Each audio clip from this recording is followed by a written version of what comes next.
రాష్ట్ర ప్రభుత్వం చేయాల్సిన ₹1,00,000 రుణమాఫీని వెంటనే అమలు చేయాలని, ఇటీవల కురిసిన భారీ వర్షాలకు నష్టపోయిన రైతులకు నష్టపరిహారం వెంటనే చెల్లించాలని కిసాన్ మోర్చా రాష్ట్ర మాజీ అధ్యక్షులు గోలి మధుసూదన్ రెడ్డి డిమాండ్ చేశారు. బీజేపీ నార్కట్పల్లి మండల కిసాన్ మోర్చా అధ్యక్షుడు గంట్ల యాదగిరి రెడ్డి ఆధ్వర్యంలో ఎంఆర్ఓ కార్యాలయం ఎదుట ధర్నా నిర్వహించారు. అనంతరం తహసీల్దార్కు వినతి పత్రం అందజేశారు. ఈ సందర్భంగా ఆయన మీడియాతో మాట్లాడారు. కేసీఆర్ రాష్ట్రంలో రైతులకు తీరని అన్యాయం చేశారని, రుణమాఫీ చేస్తామని చెప్పి రైతులతో ఓట్లు వేయించుకుని గద్దె ఎక్కారని అన్నారు. ఈ కార్యక్రమంలో నియోజకవర్గ కన్వీనర్ మండల వెంకన్న, మండల అధ్యక్షులు కొరివి శంకర్, కిసాన్ మోర్చా జిల్లా ప్రధాన కార్యదర్శి గుడుగుంట్ల సాయన్న, మండల ప్రధాన కార్యదర్శి మునుకుంట్ల గణేష్, తరాల శ్రీనివాస్, మండల అధ్యక్షులు చెరుకుపల్లి జయసింహ, మండల కార్యదర్శులు కొండూరు శ్రీనివాస్, చిరుమర్తి వెంకన్న, బుర్రి ఎల్లేష్, దళిత మోర్చా మండల అధ్యక్షులు ఏర్పుల చిన్న, బీజేవైఎం మండల అధ్యక్షుడు వనం శంకర్, జిల్లా నాయకులు చెరుకు లింగస్వామి, మండల మాజీ అధ్యక్షులు లింగాల వీరయ్య, మాజీ బీజేవైఎం మండల అధ్యక్షులు నడింపల్లి శ్రవణ్, మండల నాయకులు కోడిమల్ల నరేష్, ముంత మల్లేష్, కుంచోజు రామూర్తి, జెర్రిపోతుల రమేష్, బుర్రి ప్రవీణ్, గుంటోజు శివ, రూపని సతీష్, అంతటి రవి, ప్రజ్ఞాపురం లింగస్వామి, మండల మీడియా కన్వీనర్ చిక్కుల మహేష్, గంజి ప్రవీణ్, సంతోష్ రెడ్డి, గంట్ల వెంకటరెడ్డి, గండికోట శేఖర్, బుర్రి నరేష్, బుర్రి మహేంద్ర, రాములు తదితరులు పాల్గొన్నారు.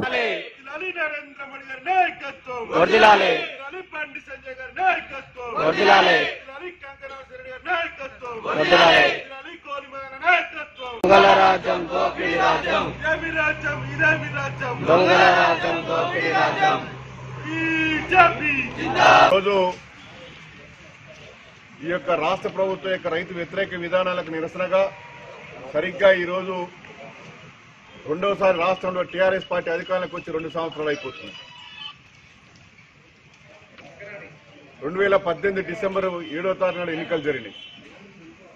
ఎన్నికల ముందు చెప్పినాడు, ఎన్నికల యొక్క మేనిఫెస్టోలో టీఆర్ఎస్ పార్టీ చెప్పింది, మేము అధికారంలోకి వస్తే రైతులకు వెంటనే ₹1,00,000 రుణమాఫీ చేస్తామని.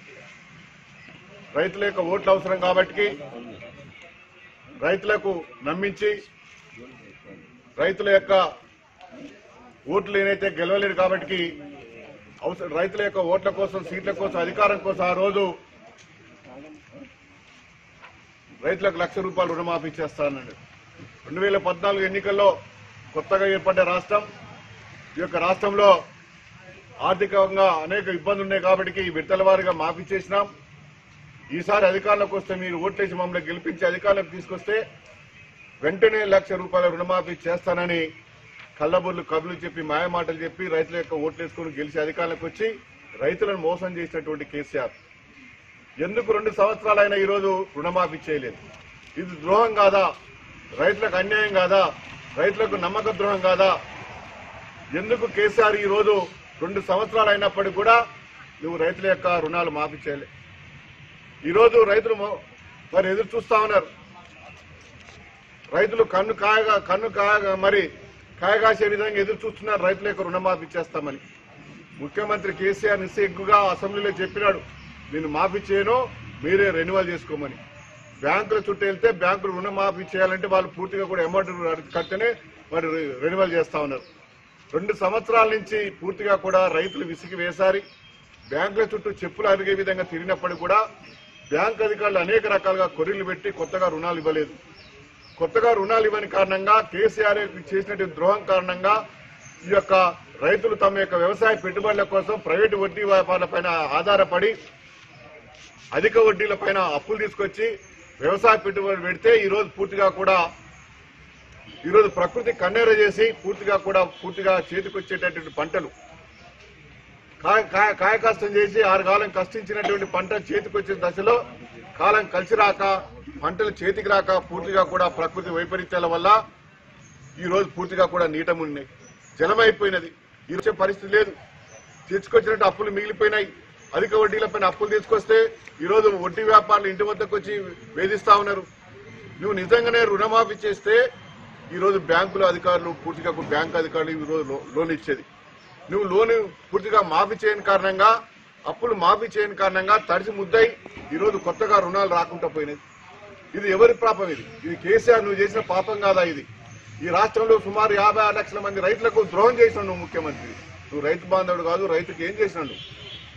ఈరోజు పూర్తిగా కూడా పంటలన్నీ కూడా అకాల వర్షాల వల్ల ప్రకృతి కన్నెర చేసి పూర్తిగా కూడా పంటలు నీట మునిగి జలమైపోతే నీ యొక్క ఎమ్మెల్యేలు తిరగలేదు, నీ మంత్రులు తిరగలేదు, నువ్వు తిరగలేదు. అది రాష్ట్ర స్థాయిలో ఒక ఉన్నత స్థాయి కమిటీ వేసి గ్రామాలకు క్షేత్రస్థాయిలో పర్యటింపజేసి పూర్తిగా కూడా ఏ గ్రామంలో ఎంత పంట నష్టపోయిందో క్షేత్రస్థాయిలో ఒక సమగ్రమైన నివేదికను రూపొందించడంలో ఈ రాష్ట్ర ప్రభుత్వం ఘోరంగా వైఫల్యించింది. ఎందుకు ఈ యొక్క గ్రామాల్లో తిరిగి యొక్క పంట నష్టాన్ని అంచనా వేయలేదు? ఏ గ్రామానికి వెళ్ళినా, ఏ తండకి వెళ్ళినా, ఏ కొండకి వెళ్ళినా, ఎక్కడికి వెళ్ళినప్పటికీ కూడా పూర్తిగా కూడా పంటలన్నీ కూడా జలమైపోయినాయి. భారతీయ జనతా పార్టీ ఆధ్వర్యంలో పూర్తిగా కూడా అనేక గ్రామాలు తిరిగినాం, నష్టపరిహారం రాలేదు. కేంద్ర ప్రభుత్వం నుంచి నరేంద్ర మోడీ గారు ఈ యొక్క రాష్ట్రానికి రాష్ట్ర ప్రభుత్వం చెల్లించినట్లయితే కేంద్ర ప్రభుత్వము నరేంద్ర మోడీ గారు ఈరోజు ఇక్కడ ఒక కమిటీని పంపించారు. మన యొక్క నకరకల్ అసెంబ్లీ కూడా వచ్చారు, మన చిట్యాల మండలం వచ్చారు, ఈ యొక్క కట్టగూరు మండలం కూడా తిరిగారు. తిరిగితే మేము ఈ యొక్క నాగపల్లి మండలాన్ని కూడా వచ్చినారు. భారతీయ జనతా పార్టీ బృందం మేమందరం కూడా కలిసి వాళ్ళ దృష్టికి తీసుకెళ్లడం జరిగింది. ఈ ప్రభుత్వం ఎందుకు ఈ రకంగా నిర్లక్ష్యం చేస్తా ఉంది? మేము డిమాండ్ చేస్తున్నాం, కేసీఆర్ నువ్వు వెంటనే ఇచ్చిన మాటను నిలబెట్టుకోవాలి. ₹1,00,000 రుణమాఫీని ఎందుకు అమలు చేస్తలేవు? నీకు ఏ ముఖం పెట్టుకుని ఈ రోజు రైతుల గురించి కేంద్ర ప్రభుత్వం చట్టాల గురించి మాట్లాడుతా ఉన్నావు? కేంద్ర ప్రభుత్వం యొక్క లక్ష్యం ఒకటే, ప్రధానమంత్రి నరేంద్ర మోడీ గారు తీసుకొచ్చినటువంటి కొత్త చట్టాలు 3 చట్టాలు ఈ వరం లాంటి రైతాంగాన్ని. రైతుల యొక్క ప్రధానమైనటువంటి ఉద్దేశం ఈ యొక్క రాష్ట్రంలో ఈ యొక్క దేశంలో ఉండబడినటువంటి రైతులు 2022 నాటికి రైతుల యొక్క ఆదాయం రెట్టింపు కావాలనే ఉద్దేశంతో అనేక రకాల సంస్కరణలు తీసుకొచ్చినటువంటి గొప్ప రైతు బాంధవుడు నరేంద్ర మోడీ గారు. నువ్వు ఇస్తున్నటువంటి మాట నిలబెట్టుకోలేదు. ఈ రోజు నరేంద్ర మోడీ గారు తీసుకొచ్చిన చట్టాల గురించి మాట్లాడే నైతిక హక్కు లేదు. రైతు పండించినటువంటి పంట తనకు గిట్టుబాటు ఎక్కడుంటే అక్కడ అమ్ముకునే విధంగా చట్టంలో తీసుకొచ్చే వెసులుబాటు తీసుకొస్తే ఈ యొక్క రైతు వ్యతిరేక పార్టీలన్నీ కూడా ఈ రోజు వ్యతిరేకిస్తా ఉన్నాయి.